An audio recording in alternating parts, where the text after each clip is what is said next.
Hello, and welcome to another episode of Hope for a Godly Man, where you might laugh or cry, and you might just say, I can relate. I am your host, Wanda Erinle, and I say this every episode. I'm so excited to be interviewing my friend. So we have many stories to tell together, but in this podcast episode we're going to tell her story about her journey, and that's what we do here. We interview real women with real stories about their hope for a godly man, about their journey, about their faith, and we get to hear how God works in each of our lives according to his plan. So keep your earbuds in, pay close attention as I bring on my guest. I'm going to let her introduce herself as I bring her to the stage. Hi, Welcome. Wanda. Hey. How you doing? Excellent, excellent. Good. So you tell our audience a little bit about yourself. All right. My name is Jacquelyn Rampey, and I am currently living in sunny South Florida for the Ooh. past 12 months now. And Not 1 year, but 12 months. 12 months now. I'm still on the month. How you do with kids. You're still on a monthly thing now. All right. So, our listening audience is like, oh, Jackie's just got it going on. She knows, she's had examples.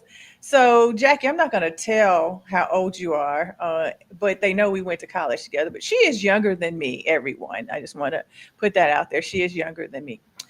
But I mean, your journey, had there been times where hope waned, or you thought that you would have been in a different place by now? Come on, let's get down to some of the nitty gritty, some of the good stuff here. Come on, we're 30 minutes in, and you're acting Oh like my it's all rainbows and Oh, sunshine oh here, God, no. Jackie. No. You know what it is? I think that initial question kind of derailed me in this current time. But no, this is still with that, I told you I'm in Florida now. It's a different place. No, Right. no, no. It's been a journey, yes. And I'm right there behind you, right on your coattails. And yeah, it's been a journey, and I have done most of this journey by myself. And it's like I wake up a lot of times and be like, oh my God, what in the world? What is the point? What is the lesson here? What are you trying to teach me? What do I need to know? What do I need to get? And I'm always thinking, like, it's almost like the carrot dangling in front of your face. Like, if you just do this, and you're, oh my God, what if I just do this? And Mm-hmm. so it's a lot, it's a lot. And it's not like there are plenty of women who wanted to, do this journey on their own and say, oh, I don't want to get married. I want to be single, and more power to them. Right. I wasn't one of them. Mm-hmm. I was definitely thought I would get married, have kids, and do all the things. But the funny thing is that I thought it, but I don't know if I thought it out loud. I think I thought that these things were automatic and that they naturally happen as you get older and you get to this point, and you just, you get to your 20s when, those 5 years where everybody gets married. And you're just like, okay, next is my turn. And what I didn't know was that there was work involved to get to the plate. Like, you know what I mean? You didn't just get up to the batting cage and swing. There was there was some things that didn't happen. And I think that I didn't know that they were happening for everyone else. And I was like, wait, you didn't just show up at the you didn't show up at home base over here. You were preparing, you were going to practice. I was like, oh, okay. I didn't know that. So Right. So now sometimes you're sitting at the game, like, wait, you're watching everybody else's life go by, and you're like, oh, where did I miss the entry to the lineup? And it's definitely there's definitely a lot of years. I mean, and you go in and out. Like, I know I've gone in and out of like bitterness, like, how come I didn't get married, or how come? And I know everything is a choice. Like you made the choice at some point to. Not that you ever make the choice deliberately, like you consciously say it, but as you are doing things that don't prepare you for it, you are making a choice. Sometimes the choice is in just not being prepared. That's so good. That's so good, Jackie. I want to stop you there because you said a couple of things, right? And I remember waking up, but this was still too long ago to make this really a thing. But I remember talking to my friend Alicia's younger sister, Brianna, and she had gotten married, and I don't know how this conversation came up, but she was talking about how some people in the church, they had taught her to pray for her husband, not just pray for him, but pray for him to find her, to get married. And I think at the time I was in my 30s, and I had no idea, probably mid 30s, that this was a thing, right? That I was supposed to be praying for my husband. The guy clearly knew that I wanted a husband, what he would be like. And I'm like, how did I miss this information?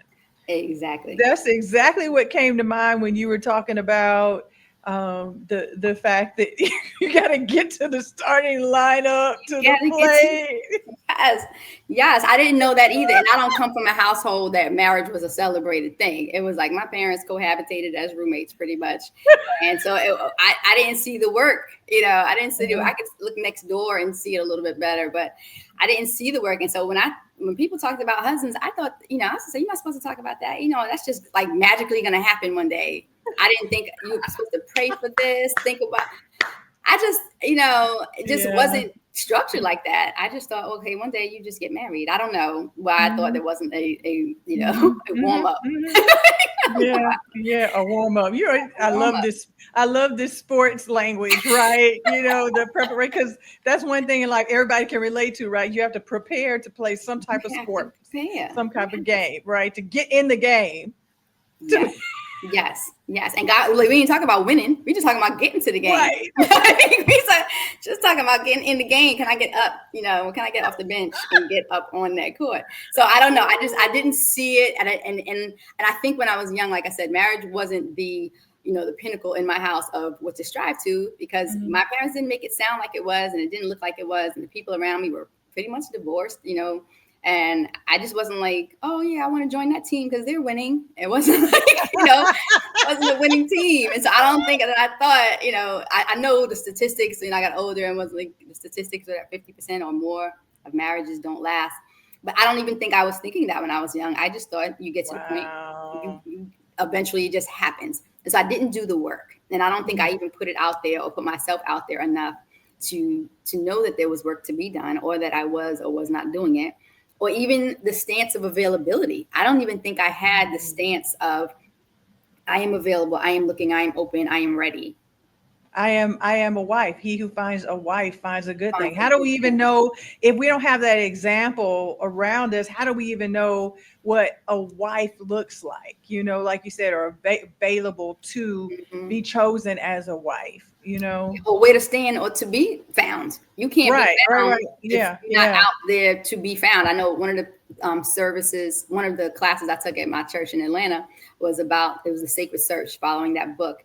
And he was saying how you have to be at the well. And these days, unfortunately, our well is online. And people have so much contradiction or conflicted feelings about online dating. And it's just like, well, if that is the current well, then that's where you need to show up. Because you're not going to fetch water right now. So you need to be at whatever is our modern day well is. And now the well is, you need to be available online, and I'm still in and out of comfort with that, but that was a big struggle for me as well. I had a lot of friends who encouraged me to do the online dating thing. It didn't work for me, but from there it led me to the matchmaker, which is not officially an online thing, right? It's a service where they get to know you and no one sees a profile or a picture. You're matched by a professional matchmaker, right? And so I say that, I only bring that up is, where is God leading you to be found, right? What is your well? It's not necessarily one thing or one place. He could send you to a fellowship, a church, where he knows that person, we talk about God orders our steps. But do we believe that, right? Are we asking him to order our steps to the place where we can be found, where we are seen as available, Why are you smiling, Jackie? Why are you smiling? I'm like, God will order your steps right to the Home Depot. Right, exactly. I'm like, oh my God. I took a whole job at Lowe's. I took a whole job. I was like, oh my God, I'm gonna just make myself all the way available. We're gonna work at Lowe's. We're gonna be there every day. Completely. But that's like for real. That's for real, because when I signed up for the matchmaking service, it was a cost. And I was like, I don't want to pay that to be a match, and I don't even know. And the Lord convicted me. He was like, you'd spend that amount of money or close to it to go on a vacation with your friends, your girlfriends. So what do you want? Do you want to continue to go on vacation with your girlfriends, or do you want to get married? I said, oh, okay, Lord, I hear you. We're going to do this. We're going to take a stab at this. Right. And it's not a cost, it was an investment. Right. Yes. Yeah. And so if you think of it like that, it's an investment. And so, yeah. So I want to ask you, where was a moment where you really had to hope, you really had to reposition yourself, you really had to not give up and be, just totally discouraged, kind of help the people that, that you can make it past that, right? Well, can you think of a situation that was, or a time? It wouldn't have to be a situation, but a moment where it was tough and you had to get yourself back up. it's always tough. It's always tough.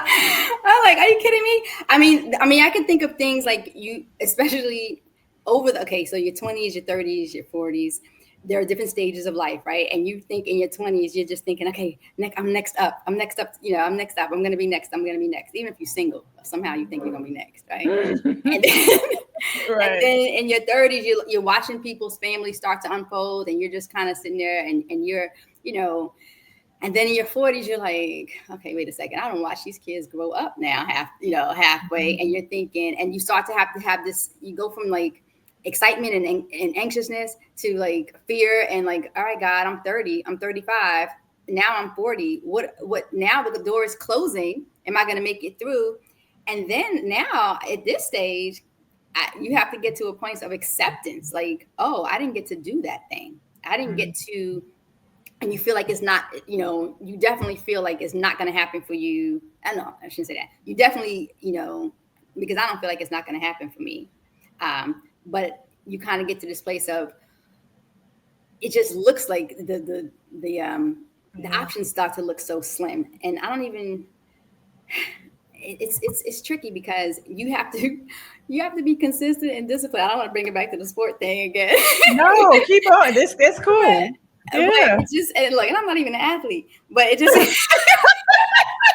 don't know why that's on my head, but just in terms of that discipline is a daily thing, Wanda. It's not like, did you get to a point? I'm like, what time is it? It's 11, then 11, then 2 hours ago when I got up. Like, what do you mean? It's not something that is, I don't think it's something that goes away. You have to consistently, for me, I have to consistently replenish and consistently hope. And I have these constant conversations with God about, okay, well, you didn't do it then. Okay, now what? Then this decade, and the conversation has changed. And there have been some times I was just straight up mad. Like, all right, God, well, now you see the doors closing. So now what? What you gonna do? Like, you know what I mean? Like, yes.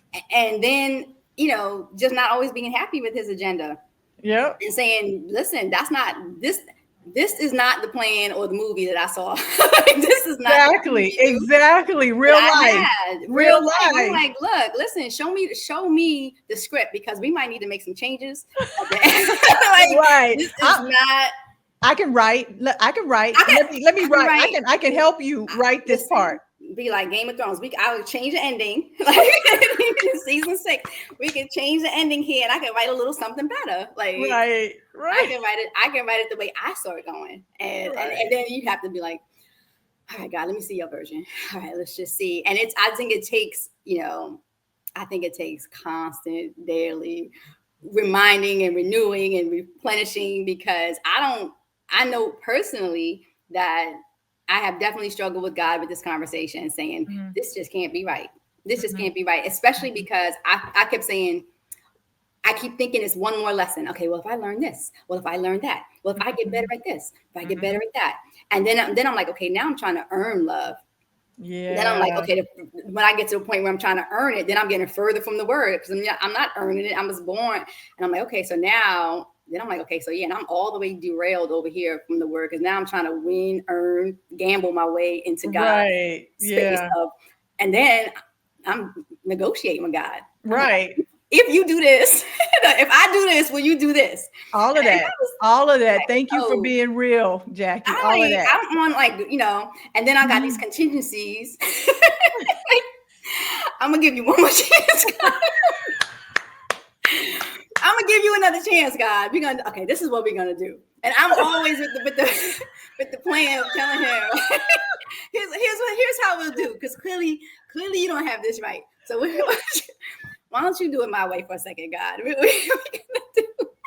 And he'll just, sit there and be like, when she gets back to realize that we're gonna keep on doing it my way, Right. But I think that's just a reminder, and I keep on saying, I keep on coming back to like wanting the thing that I want, and every once in a while I say, did you ever think about maybe God didn't want you to have a partner in these seasons?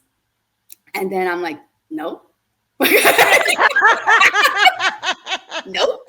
Because I learned that, I'm always praying, line up my desires with your will and purpose for my life. And if my desire is to not be single, then that's supposed to be lined up with so then I have to go back and then I have to, that requires more reading, more studying, and more faith and more learning. And then, so I've gone through all of that, and I've gone through the ringer, and I've gone through like the lonely, and especially holiday time. Like even now, it's about to be October again. And I'm like, holidays require a whole lot more praying than the other 10 months of the year. Yes. You know what I mean? Holidays, Yep. being single. And people have these misconceived notions about being single. They think, that one great time that you had, and then 3 years later, you have another great time. I'm like, yeah, but there's a lot of days in between those two great times that you had. And there's a lot of lonely days. And those lonely times often happen in the holiday season, or times where family is the most prevalent thing going on. And you're like, Yeah. and then you kind of back to like, God, well, how come I didn't get a family? And how come you didn't? And what did you want me to learn? And what am I supposed to get out of this? Or is there another way you wanted me to do this? Is it, I didn't get to do it in the way that I had scripted in my head, and you clearly didn't read my version. And now what is the way that you want me to do this? And how can I do this in a way that brings you glory and brings you, and lets you work through me? Because if it is that you're working through me, let me see it too, because sometimes I'm like, just tell me. This is like, if you don't plan on getting me a partner, tell me now, so I don't spend time looking, because then I can move on to something else and say, all right, well, God has already told me that I'm going to spend this time being single indefinitely. So then maybe there is another agenda or something else, because I do feel like you need to, because looking takes up a lot of time. And I don't even want to say looking like people out there actively, and people are. I mean, people, you get on websites and you do all the things. But I just mean there needs to be a focus to keep you focused on yourself and the things that mean something to you, and that time isn't passing. So joining groups and doing things and having hobbies and spending time with your friends and dating yourself and your friends too. Like, making time, spaces. I've done all the things that you can do by yourself. There isn't a single thing. I've done all of those things. The bigger challenge for me is saying, now, how do you incorporate somebody else into those things?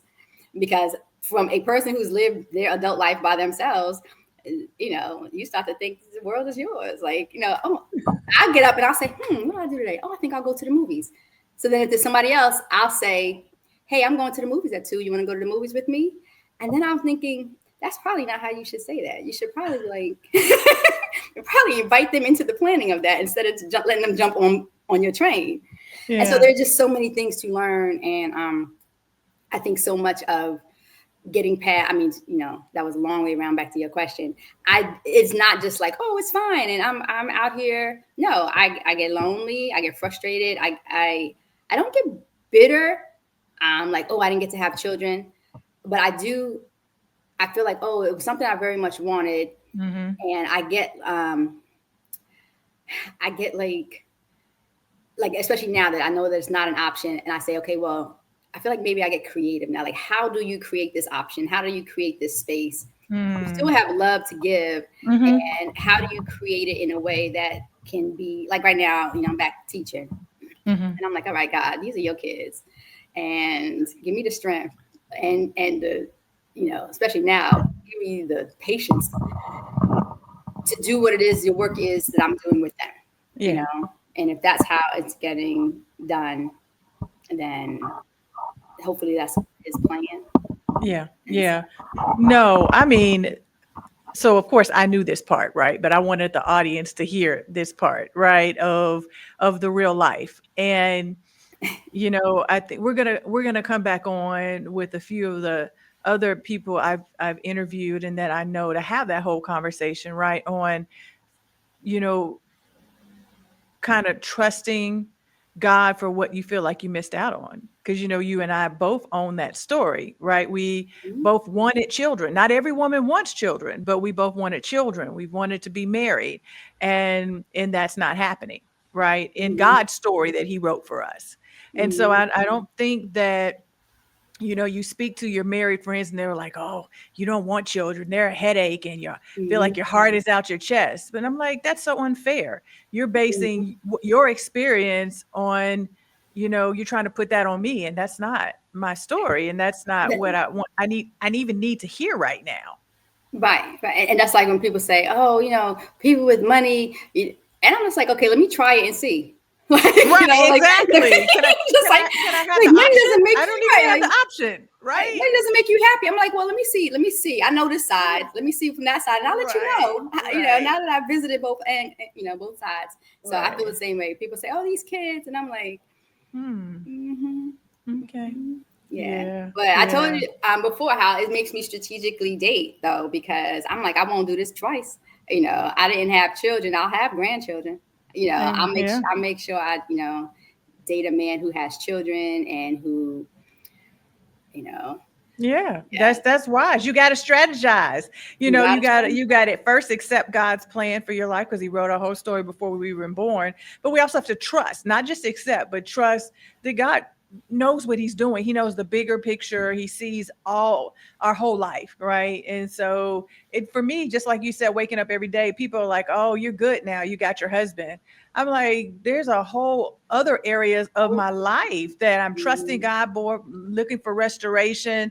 It's not just we make life about one thing, whatever is top priority for us, right? I'm doing this podcast because I want to release hope, right? That God sees you, that He knows, and that hope in the Lord Jesus changes everything.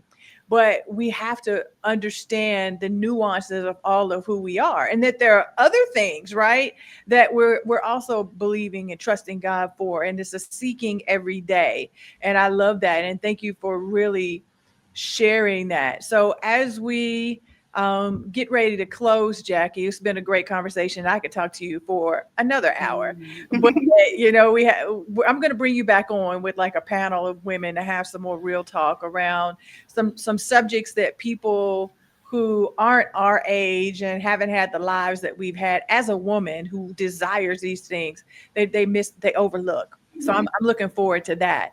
But I want you to share if there's one thing that has worked for you in your faith, in your hope, in your journey. If there's one thing that you would share with our listening audience, maybe younger women or whoever, if you could kind of share that with them right now, just one thing that encourages you.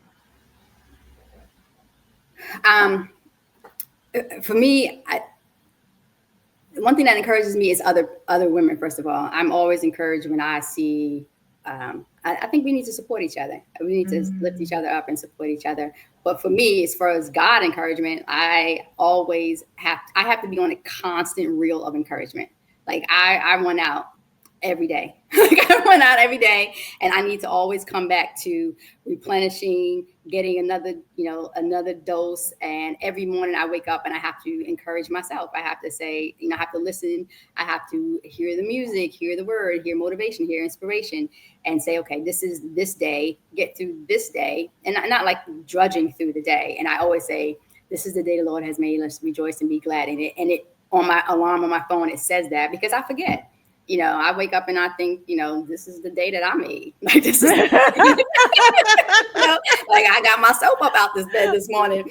And then when I get up, I'm like, oh, you didn't get near yourself out of this bed, you know? So I have to constantly put it back on God's hands all the time. Like, I'll just, you know, be like, all right, God, this is your, and just being, you know, just being cognizant along the day that the blessings may not look like the blessings I wanted, but there are still so many good things, and to remember them, especially when we're forgetting them, especially in the midst of, like, my car was breaking down the other day, and I was just like, you know, the temptation is always there to kind of just complain and stuff, and I was like, you know, I have this car. You know what I mean? I have this car, and not just that, I have this car to get to this job, and then I'm going home to this place, and I'm going to, and then, you know, and I have people. Like, you have to just come back to those things that may seem like not the things that you're striving for, but the things that you find the goodness and the God in, and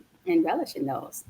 And, you know, I don't want to say be grateful, because everybody's like, you know, you got to be grateful, but you just have to, you do. You do, yeah. Like, there isn't anything every else. Every day. Every day. You don't have enough for tomorrow. You just have to focus on the day. You just are given, you know, enough for the day, and that's all you can hope for. Yeah. All right. Thank you so much, my friend, my sister, Jackie. I thank you so much for sharing of yourself, of your life, of your journey, of your hope. Not just with me, because I get this all the time, right? But with the listening audience, I know you're going to bless so many, and you know, we will see if there's a cry out in the community. We want to talk to Jackie. Then you might have to come back on, like, in the community on Facebook or Instagram, and be like, okay, let's take some live listener audience. I know I'm going to have to, like, pull your arm for that, but we'll try and see if we can get you to do that. Oh, thank you, Wanda. All right. Thank you so much, Jackie. Have a good one. Bye-bye. I am so excited to get this podcast released so you can hear this interview. This was so good. And you need to hear every part of it, like the beginning journey. And then when we got to the nuts and bolts, because this is real life. This is how life unfolds and how life happens. So we praise God that hope changes everything, not just hope in things, but hope in the Lord Jesus Christ and the word of God that will sustain you and keep you and restore you, and promises of his love. And so please make sure that you join us in community, that you join us on Instagram, on Facebook, and make sure that you join us to be part of the conversation, right? Be part of the conversation. The community is, you know, a part of all of this. The Hope for a Godly Man. There's the podcast, the blog, and the community. You want to be connected to all of them. All you have to do is search Instagram, Google, Facebook for Hope for a Godly Man, and you will find us. One of these areas, or all three, will help you stay encouraged, help you stay in faith, help you hope in the right things. And so we're really excited. You see all of our contact information, and I know you can't wait for the next episode. So thank you so much for joining us, and we will see you on the next podcast. Hey, who this? I'ma pull up in a brand new day. With this, go hard.